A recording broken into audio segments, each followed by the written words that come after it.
Hey, good people. Welcome to the Evolving Education Project podcast, hosted by me, Dr. Tiffany M. Neachai, and friends, where we center the educational joys, passions, interests, and inquiries of people of color. Today marks the beginning of our Centering Bilingual and Multilingual Latinx Students in Comunidad series, which is inspired by Drs. Carla España and Luz Yadira Herrera's book, In Comunidad, Lessons for Centering the Voices and Experiences of Bilingual Latinx Students. For this episode, join us for The Gathering, part 1 of the series, where we dialogue about our views and current news on these topics. For this gathering, I am in conversation with my friends, Dr. Idaila Nuñez, an assistant professor at the University of Illinois Urbana-Champaign. Her research focuses on recognizing the everyday cultural and linguistic resources of students of color, specifically from Latinx communities. I'm also with Dr. Arturo Nevárez, an assistant professor at California State University, Stanislaus, whose research focuses on the racial literacy development of Latinx students and teachers. And of course, Dr. Paty Abril-Gonzalez, assistant professor at the University of Texas at Austin.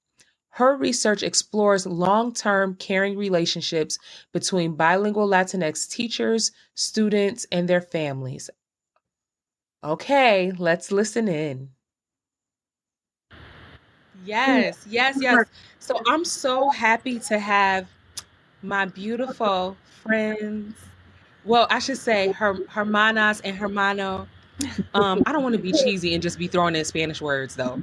So you know how people be doing that, like, I'm gonna throw in Spanish words randomly. So I don't want to do that either.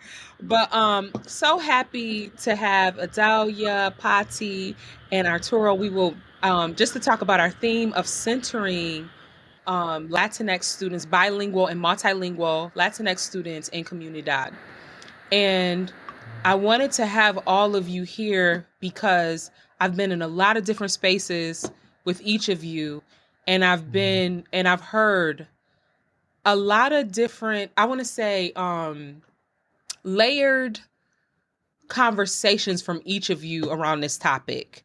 Personal, like and this is why I asked you all specifically, things about being a student yourself in K-12 schools, things about navigating, especially you, Arturo, about your children, fighting for your children in the school system as a parent. And of course your research, right? We know they research. Go look them up. Just Google them. You'll see they research is tight. But just the lived experiences and your research and all that about these topics. And so I guess how I want to start off is, what's the chisme? Okay, what's the y'all don't know, but that's tea. That is tea. Okay, what's the chisme about the experiences of bilingual and multilingual Latinx students in schools?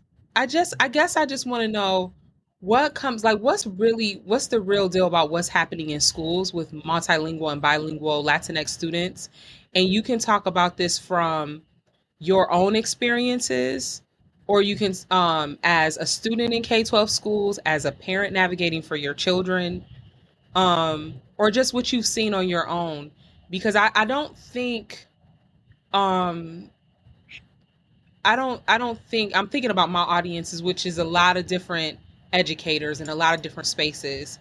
And I want this to be a part of the conversation.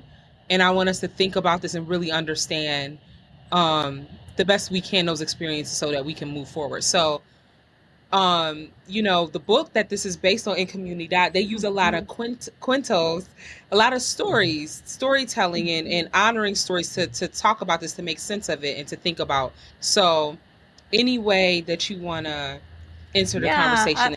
I think from my experience, both personal and as a former bilingual teacher, and even now doing research with teachers and students and families, I think for me, it's been a lot about how do we make the experiences more equitable and more just for our bilingual students, even within bilingual classrooms.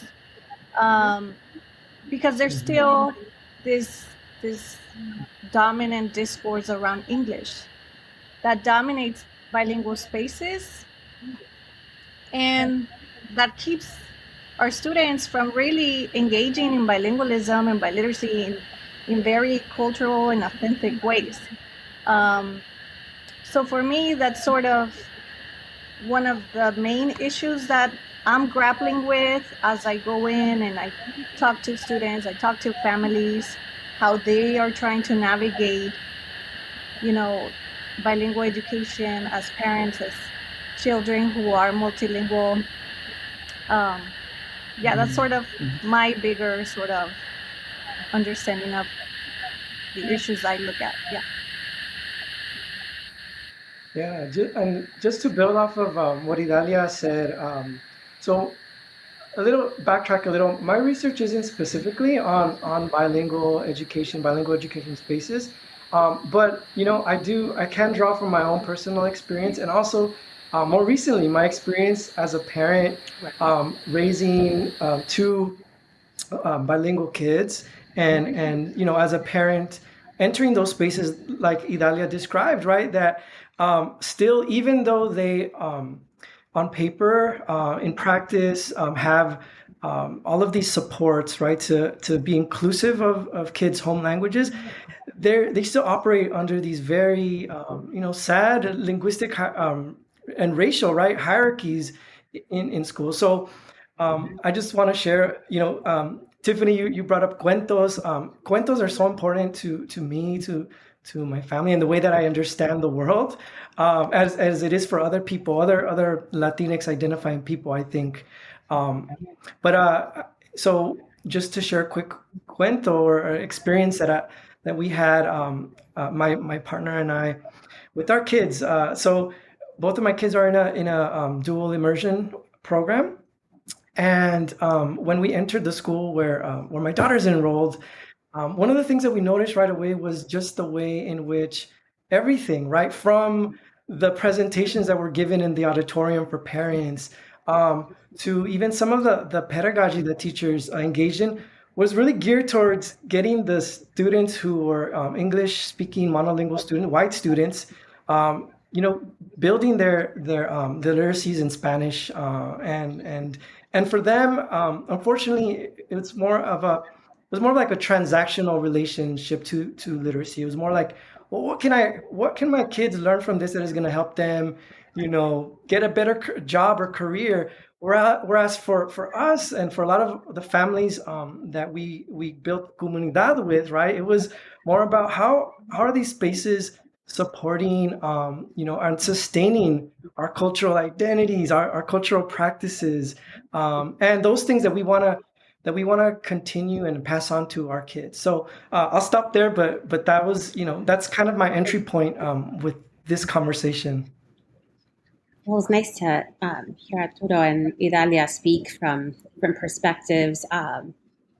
There's so many different layers, obviously, to it for us. It's like our experiences as children, our experiences as bilingual teachers, our experiences as grad students, and so now my experience as a teacher educator for bilingual teachers. And I just came from a cafecito, a little cafe with one of our former pre-service teachers who graduated 2 years ago. So she was one of my first students outside of my grad work.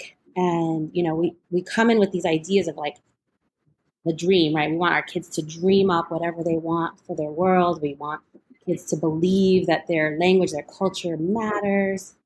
And then realizing that we do the same thing with our pre-service teachers. We're like, oh, when you become a teacher, imagine your classroom space and you're going to have, this ability to honor your children. You're going to be able to honor their culture and their families, especially when you share the language and culture with them. It's so empowering. And then we have, I think, in our space, our students are predominantly Latinos, so they come in like this, like it's almost like a safe bubble. It's not perfect, but I realized today what happens. She said to me today, this pre-service teacher who's now, in-service teacher has left the classroom. Like what are we doing when our students are already leaving the classroom after 1-2 years? That it was already hard before. It's like, now what are we doing? And she said something that just spoke to my heart. It was like, what do we do when you teach us to that we can do what we, is right for our communities, and then we're hitting up against these constant walls, which is, I think, why a lot of us end up going into this kind of research, is because the walls are not just at the border physically; they're in our classrooms daily, and we are trying to prepare teachers to break down these walls, that it's like they're up against them. And then it kind of speaks to what Arturo was saying. The student was telling me that what happens when the white, predominantly English-speaking parents dismiss, erase my ability to teach bilingually. And my heart just like, we are at a loss. We are at a what do we do moment. We were already there before. It was already hard before. But now it's like, it just feels like the crises are like on top of each other. And I'm just feeling like another wall. So that's kind of where I can kind of navigate it in at this point in time. There's definitely, I'm sure, like the others, that we can come at it with our children, with our personal experiences, but it's just, that was like the most recent heartbreaking, letting her know, like, we are also grappling with this, that the professors are grappling with this, on top of the fact that they're about to start school with COVID, another year of it, and it's hard. I was thinking, I was just posting about teachers of color and retaining teachers of color. And, when I post about those topics, I'm thinking about race. And you're pushing me to think about, like, wow, multilingual, bilingual teachers who are also people of color, right? And not only are you being read racially, you're also being read linguistically. And now you have to prove in your wealth of your linguistic repertoire is not being valued, is being looked down upon. And you're actually the expert, you know what I mean? Out of everybody on these, on this topic and on these tools. And I'm like, whoa, I'm not even like, even when I'm having those conversations, I'm talking about how do we retain them? And all of us, I'm sure we all have these stories of why we left the classroom, right? And how are you, and all of that. And so that was really interesting to me. But I do want Idaila real quick to share with us about your experience trying to use our technology that we use to record our podcast, talking about linguistic repertoire, talking about valuing languages. Yeah, could you tell us about that experience? Yeah, I jumped in. Your system sort of asked me to write my name. I did. I wrote Idaila Nuñez, not Nuñez.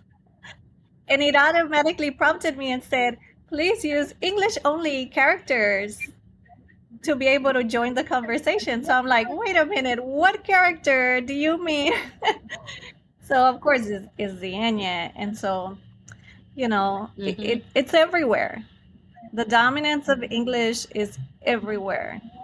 And that's just one life example of how it's everywhere. And I think it's part of the work that we're doing, try to disrupt the power of English in ways that it also means we got to elevate the status of other languages, of minority languages, of translanguaging. And so all these things are constant reminders, like Paty is saying, constant obstacle after obstacle of how racially we're being read, how linguistically we're facing things too. It's a constant reminder that we don't belong, or that our language is not the norm, Our identity is not really what they center practices on, or technology or tools.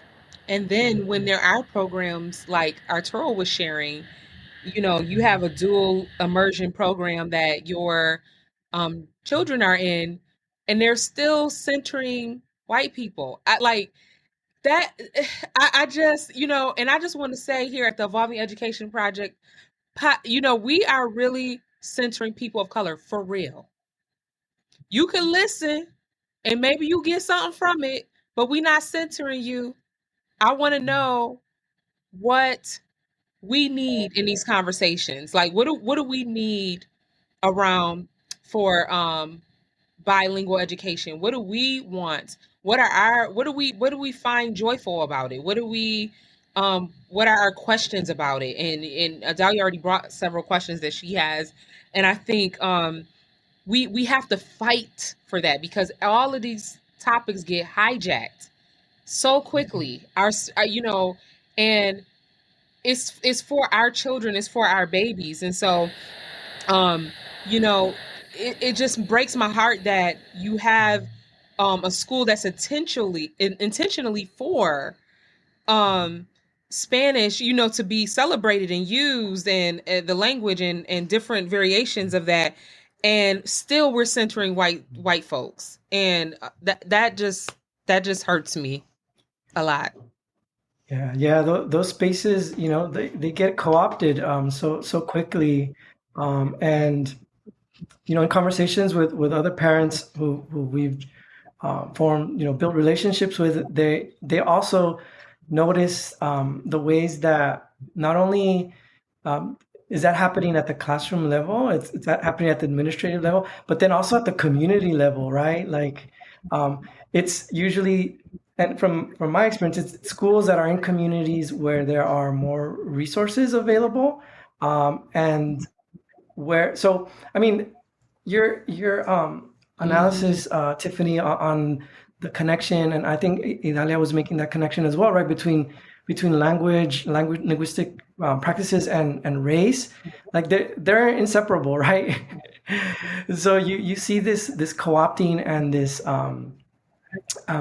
this really like hijacking, right, of resources in spaces where not just the schools themselves, but like the larger community is more white centered, is more monolingual. So at least that's the case at the schools where my kids have been a part of. And yeah, I know like there's a lot of exciting research around that, right, about how that's happening, or how that has historically happened and continues to happen in programs like that, dual immersion programs, bilingual programs. Yeah, and I wonder, okay, so I'm gonna ask this question too about um what I appreciate about Carla España and Luz Herrera's book is that they mix in, when they're talking about bilingual Latinx students, they also attend to the varying ethnicities, right, among Latinx students, and how so often they all just get grouped together, right? So like I shared this before, but I'll say it again. I attended from 3rd through 8th grade a bilingual school. And most just about all of the students, this was in Buffalo, New York, most of the students there at that time were Puerto Rican students. We had a huge, so like the west side, you found all the Puerto Rican students, black folks was on the east side, and white people was wherever they wanted to be. But not in our spaces when I was growing up. And we didn't really, and so we didn't interact that much though. We did not interact that much because they would and I really didn't like that. Like we took Spanish, like everybody took Spanish, but the students who were in the bilingual program they had their own classes, their own, so we were really separated from them unless it was like these huge events, right? And so and we didn't really talk about like we did do like some brotherhood days and or the cultural celebration days or whatever. But I think that we need to have more conversations around the varying ethnicities among Latinx people. Also, the varying I would say, and if I'm saying this incorrectly, just correct me, but what I'm trying to say is like even the different dialects, Spanish dialects, the different in the language of Spanish, right? And so what does that mean? Or even the mixture between Spanish and indigenous language that Latinx students are bringing to schools, right? And so um how are we celebrating that? How are we bringing that in? How are we seeing that as an asset? Because a lot of people, I guess it bothers me. I'm like throwing up on you all, but it just bothers me that when I'm hearing people teaching or like now, yes, I'm just using school terms, like, but I don't believe in this, but like ELL students and ESL students, I don't hear conversations uh, that are textured in these ways. I don't it's just teaching them how to, teaching them how to speak English, or um help, embracing Spanish, but a particular Spanish, or a particular way. And so I guess anything I said so much, but everything's coming to my head right now. But Well, so many things, right? I bet everyone feels that way. We could just jump in and talk about so many things. But I think what comes up for me as you're talking about that is who the languages are for. And the constant question is, who is this for, and who gets to teach it, who gets to be empowered by it. And so one of the things that came up for me was thinking about even your experience growing up and like where the white people were. It's like when something becomes, like Arturo and Idaila were saying, like when something becomes a commodification, when it's like a transactional, it's like when can I benefit from now learning that language, and that there's so many multi-layers to these linguistic conversations, because there's both. It's like we can separate children out by labeling them by these like terms as English language learner. We can state sanction the segregation in the school so that like those kids don't have to be with my kids, or actually benefits if my kids are with your kids because I get the language. So then there's this constant like navigating it's whenever they want. It's whenever the monolingual English speaker wants to learn the language or wants to be in community, they get to have that choice. And for us, it's just constantly not a choice. For me, it was not a choice to learn. It was like, you have to. It wasn't a luxury to learn English. It was because you had to for survival. And there's a level of frustration when it's like it's a luxury to learn another language. I get to travel abroad to learn another language. And now I get to, and I think this is where I sometimes get super frustrated is at every level, elementary, at the grad level, at the teacher ed level, it's like, who got to become bilingual, and who. So I say this all the time, is my dream for bilingual education is you tell me why you're here. Why did you become bilingual, and why are you in our communities? What was it about your experience that made you feel you had the right to come in and tell us what to do? And if that's not your narrative and that's not your story, then tell me so I can understand. Did you learn Spanish because you were in community with Latinos, and you grew up in the neighborhood and it was part of your familia, and you were raised because you were part of the neighborhood? That's a different story. It's a different story. So with my pre-service teachers, with anyone I work with, it's like, why are you here? Why did you come here? How did you get here? For us, we're always having to like put our positionality out there. This is why I'm like where I'm at, who I am. But when are the white monolingual English speakers going to put out their positionality? When did you learn Spanish? How did you learn Spanish? And at what point did you realize what a privilege it was for you, or was it not? And talk about that.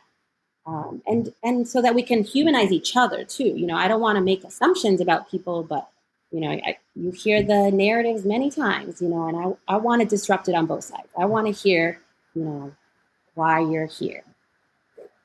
Where's your heart in this space?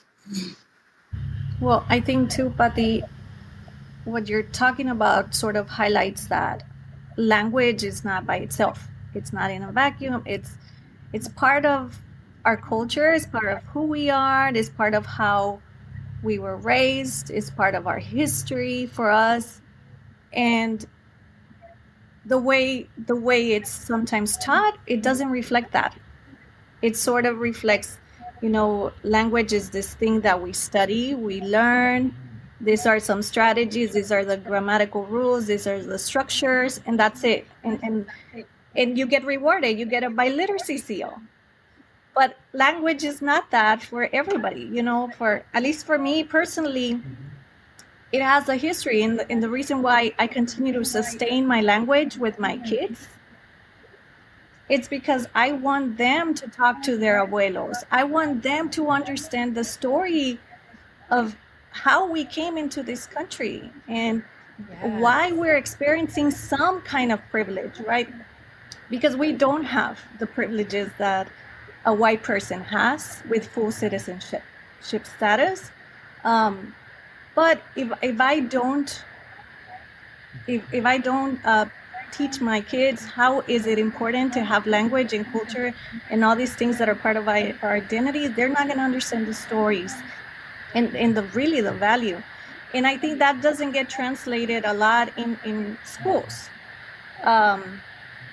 It's really just seen as something we add, something we study, and it's very decontextualized. It's not a part of everything we do in everyday life. And one thing that I learned with the families that I'm working with, and also with the work I do with my kids, is that language cannot be separated from our experiences. And it cannot be separated from race. It cannot be separated from culture. It's part of everything we experience. If we go to the store and we say something with an accent, people don't understand us, or they automatically make a face and react. Or if we use Spanish at the gas station, everybody turns around like, who are you and what are you doing here? And my son got questioned at the daycare by his white friends, and he's only 5. And his friends told him, why do you speak Spanish? Why do you speak so much Spanish? And his response was, my family speaks Spanish. That was his response. But at the age of 5, in a daycare setting, he's already being questioned. It's just constant reminder again of how language is much bigger than just a grammar rule or a sentence structure or this thing in a textbook. So what both you, Idalia, and Paty have been speaking to really makes me think about back to that idea you brought up, Paty, of what your dream for bilingual education is, right? And I think if I can think of what my dream for that for bilingual education for our Comunidad is empowering language that a type of education that sustains, our home languages and our cultural practices and our identities, but also that empowers students and community to understand those very power dynamics that you all were mentioning, right? The ways that race and class and all of these factors of our identities are intertwined with language. I can imagine if students in a bilingual education program, in a dual immersion program, if they were learning these critical bilingual literacies that are written about in the book En Comunidad, right? And it makes me think of the hope that learning language with an understanding of what you were just saying, Idalia, and what you were just saying, Paty, that it's not separate from context, right? From our histories. In the same way that it's not separate from the resistance that our communities have always been engaged in and been a part of. So that should be infused also in the teaching and the sustaining of language. So I think this kind of ties in a little bit with some of the work that I've done with students around ethnic studies in K-12 classrooms, and just the amazing opportunities for that development of critical consciousness alongside the sustaining of our home languages and our cultural practices, right? Because one without the other just then goes back. It makes it to it just takes it back to that very decontextualized right understanding of what language is, seeing it only as a reading and writing practice, things. And we know that it's much more than I like with some of the students that I've had a chance to work with, their ability to be able to say, there are these dominant narratives around about language that I suffered through. Like that is healing to them, right? When they can arrive at that consciousness of the inequities that they experience along their the way that they practice their language, that is just really like eye-opening, empowering, healing for them. So I'll stop talking there, but yeah, y'all made me think about all these things, and I feel like that can be a possibility. I think Arturo, you highlight the power of testimonios. Like how we can draw on that. These are practices that we already carry with me, like that our communities pass down, that our families share, and that we can use them in classrooms to heal, to share, to be compassionate, to learn from each other, to be in solidarity with others, and really understand the experiences that we go through because of our background, because of where we come from. And I think that's an important piece of also the working in Comunidad, right? That this is a practice that is grounded in community-based practices. It's one of those things that we know how to do well, and we use it to disrupt the injustices, to name them, and also to make a better dream or better vision and act on that, right? So I think you speak to a lot of that, and I think that's very valuable.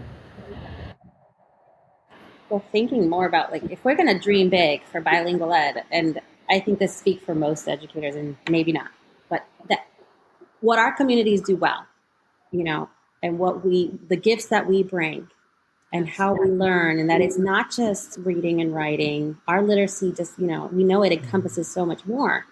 Then why are we limiting it to such a narrow, limited view of testing reading and writing, and we know that like the tests, like what Idaila was saying, Arturo was saying, like the compassion and love and the care we have for our comunidad, our culture, that's what we do well. And this compassion for each other, those tests are not compassionate.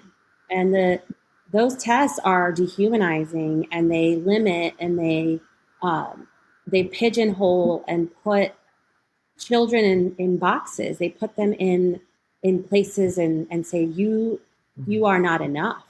When it's the opposite. It's when we speak through in our comunidad, just when we gather, and we share the richness that we know that comes from our families, our children, that richness is dismissed and erased by those tests. And just, I think about the times where my students like crying while they're taking this test, and I'm supposed to be a robot, like do the best you can, because I can't help you. And in my head, I was like, that's garbage. Our kids know so much more than they're being, told that they know. And then I did have the privilege and honor to move up with my group of students from 2nd to 5th grade. And then when I did my dissertation with them when they were in high school, just listening to them say, and they still call me Miss to this day, Miss, like that test was like, it was ridiculous. That test removed, who we are, and how is it possible that they expected us to perform on this test when, like, as if like from thin air, we were supposed to like stop being in community. They were like, now all of a sudden we can't use the resources of talking with each other and building together. You've been teaching us all year long to work together. And then all of a sudden you disappeared in that time, that you weren't allowed to help us anymore. And that felt inauthentic to who we are and who our communities are. So if we're going to dream big, then let's just get rid of the test and build community. And I'll add to if I can dream big. I think that bilingual education should be on our terms, on our community's terms. Learning from parents. I mean, they've been doing all this work for so long. I mean, I can name so many things that parents are doing on a daily basis to actively decenter English at home. There's just so much they're doing on a daily basis because they have a critical perspective already. They do, and we can just build on that, and they pass it along to their kids.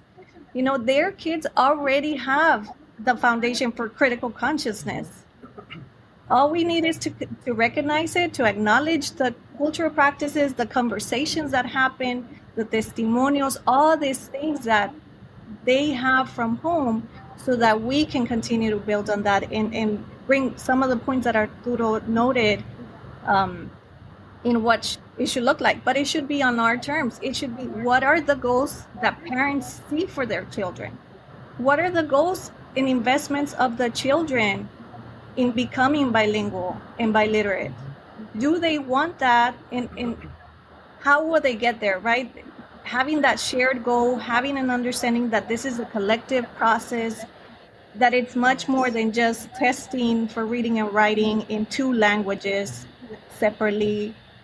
So for me, it would be really centering on what parents and kids want for their kids' futures, and building on all the things that we already bring in, that we already have to do that. And I was just about to ask you about like the beauty, so that we can get to we can center the beauty of this conversation in being bilingual, being multilingual, having, if you identify as Latinx, having that background and all of the ethnicities and the cultures that's up under that umbrella, celebrating that and centering that and the beauty of it, and working from the beauty of that. I'm gonna tell you a dream that I had in my past. I wish we, like, instead of just taking my Spanish classes, I wish I could have had to use it in conversations with my Puerto Rican friends who were in the bilingual program. Like, we should have been talking to each other, engaging, and not in this. I love what you said, Paty, about, I don't even, and then when I went to like Barcelona, I had to like remember stuff, but it's like, I'm like, I took all of this Spanish in colonized schools and I can't even navigate in a Spanish speaking country. I gotta like, all I'm saying is cuanto es, and I know I learned way more than that. You know what I mean? But you're not using it. You're not using it in real ways. And so what does it mean to really be in community and in relationship with Latinx folks in ways that you're using the language not so that you can get ahead, not so that you can look good or smart, because it's only cool to be multilingual if you're a white person, right? But all of these students are coming here with all of these languages and everything, but so that I can be in community. Like, what would it mean? Like, I feel so cheated, like, because connecting with people and in a real deep way is so linguistic. It's so like, it's all about that. I mean, Tiffany, you don't even have to go that far.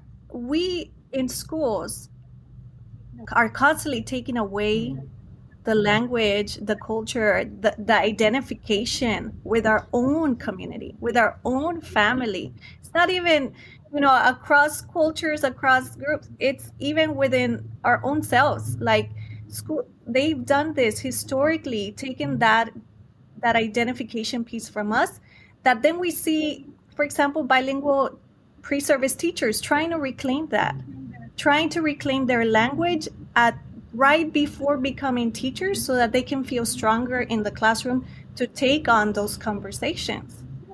When we should have been, drawing on their experiences, on their background all along, since the beginning, since K through 12. And schools worked so hard to take that away from them, and then they have to work even harder to reclaim that. So even us, we experience that level of, man, how do I reclaim my family? How do I reclaim, like, going back to Mexico? Even going back to Mexico feels strange, even though it's familiar and even though it's part of who we are. Like, going back to my family just feels strange sometimes because of that disconnection that happened for so long.